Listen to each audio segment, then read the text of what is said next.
you were known as well as being a great champion, a great showman, and for a time you were a kind of a love-hate figure. There were some fans who took delight in hating you, in inverted commas, and also some fans who kind of loved you for the theatrics, the way you entered the ring and all those type of things.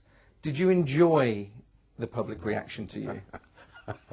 Yeah, I loved it, yeah. I mean, you know, the first fight I lost, I think it was the 9th of March, St. Patrick's Day. It was St. Patrick's Day, and I actually went to the backyard of this Steve Collins in Ireland, where everybody was going to be against me. Why? Because that's when I was most alive, You thrived on that? Yeah. I went to Germany back in '94 and I fought a guy called Graziano Roccigiani. He was unbeaten in some 35 fights. I was unbeaten in 39. And, this German crowd, they would have hung me if they could have. I mean, 30 years ago I would have been hung. I would have been lynched in there. It was fantastic. The atmosphere that was created, and Germany against England, and where I was such a disliked character, so the media made it out to be.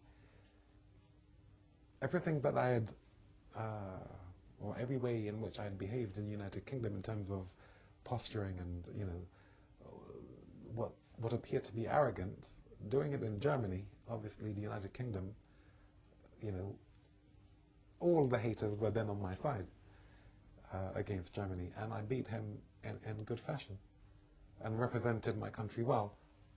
And I'll just add to that, I came back to the United Kingdom and there was a concert. Barbra Streisand was playing she sang her first concert at the Wembley Arena, 12,000 people, and I had a standing ovation. Only because of that performance in Germany. I imagine. What a time, wow. A lot of people at the time, a lot of the fans at the time, wondered whether the posturing and the so-called arrogance at the time was the real you, or whether that was just theatrics. Well, I always point out to my sons, especially Christopher, when you're boxing, you have to act. There are theatrics here. You mustn't come into the ring smiling and waving at people. You're not a personality. You're a fighter.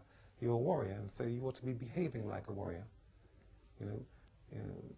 People will appreciate you on your abilities, not on your personality. If you can't fight, out. They'll ask you to leave. So, trying to have people like you is the surest way to have them despise you. Earning respect in boxing is actually having fighting ability. And having fighting ability is about being real. If you're there taking a beating, stay there and take it. Your essence is supposed to project everything you feel. Pride, fear, courage, resolve, conviction. And when you're performing, you're supposed to be doing it with a strategic thinking ability, a comprehensive boxing ability, and yes, that grit, that spirit to fight, come what may, no matter what. And then to execute your performance with style, majesty, and grace. Now, if you can do that, people will not like you, they will love you. Win or lose, so long as you are dignified with that, which are all the traits, all the virtues of a warrior. Experts, fans, pundits always like to try to rank sportsmen and boxers from the past in where they kind of sit in the all-time greats. Somebody from that era, if they fought somebody from this era, who would win? Do you care where other people think you rank in the all-time greats, or are you happy in yourself knowing where you were knowing what you did, knowing what you stood for?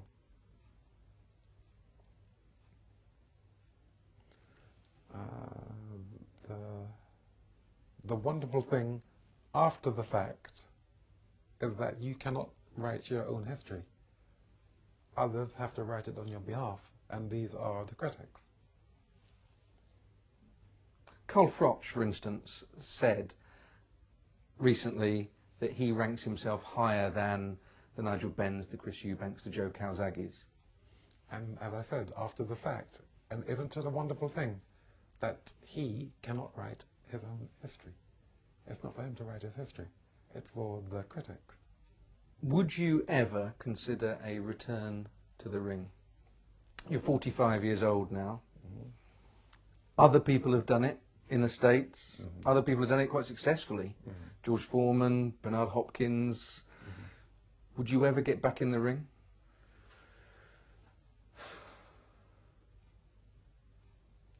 You have reality and you have fantasy.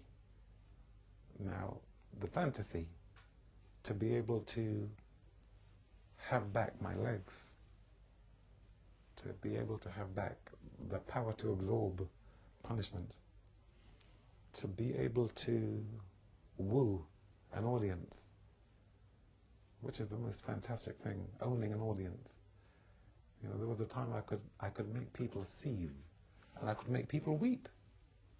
You know, I owned people in that four-corner circle. You know, in that moment, I had the ability to do things to inspire, to lift, and at the same time infuriate. So do I miss that? I love it. I miss it. Yes, I do miss it. Yes, I'd love to do that again. But that's a fantasy. The reality is completely different. I know I can beat most of the fighters I see around today. I can beat them here because I know how to. But this cannot withstand the it cannot absorb the punishment it would need to be able to carry out what it knows it can do.